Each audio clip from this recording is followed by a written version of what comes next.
માંગરોળની ગોપાલ કૃષ્ણ ગૌશાળામાં બર્ફીલા બાબા અમરનાથના દર્શન જૂનાગઢ સાંસદ રાજેશ ચુડાસમા અને માંગરોળ ધારાસભ્ય ભગવાનજીભાઈ કરગઠિયા, મામલતદાર આર.ટી. પરમાર, ખારવા સમાજ પ્રમુખ અને આગેવાનો દ્વારા ખુલ્લો મૂકવામાં આવ્યા હતા।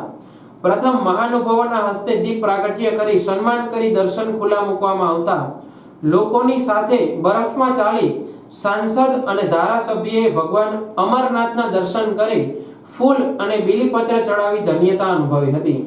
સાથે સાથે બરફમાં ચાલીને ભક્તોએ દર્શનનો લાવો લીધો હતો। માંગરોળમાં બાબા બર્ફીલા અમરનાથનું ગોપાલ કૃષ્ણ ગૌશાળા દ્વારા આયોજન કરવામાં આવ્યું, જે 2 દિવસ એટલે કે સોમવારને રાત્રિના 12 વાગ્યા સુધી દર્શન ચાલશે। ગૌશાળા દ્વારા છેલ્લા 2 વર્ષથી દર્શનનું આયોજન કરવામાં આવે છે।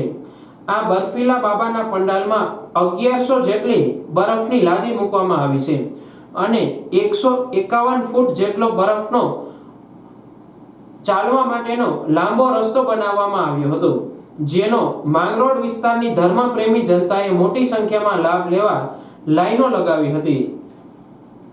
છેલ્લા 2 વર્ષથી લોકો ભગવાન અમરનાથની યાત્રામાં જવા માટે લોકો ખૂબ ઉત્સાહ હોય, પણ બધા લોકો ત્યાં જઈ નથી શકતા।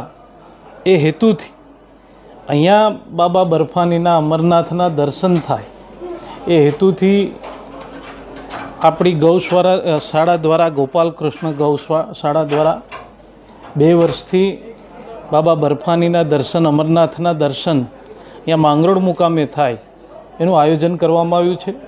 છેલ્લા 2 દિવસનો આ દર્શનનો શરૂઆત થતી હોય છે। આજે 4 વાગ્યાથી લઈને આવતીકાલે રાત્રે 12 વાગ્યા સુધી આ દર્શન લોકો માટે આજે ખુલ્લા મૂકવામાં આવ્યા છે અને તમામ આયોજક મિત્રોને હું ખૂબ ખૂબ અભિનંદન આપું છું કે આ દેશમાં આપણી એક પરંપરાઓ છે, આપણા ધાર્મિક તહેવારોને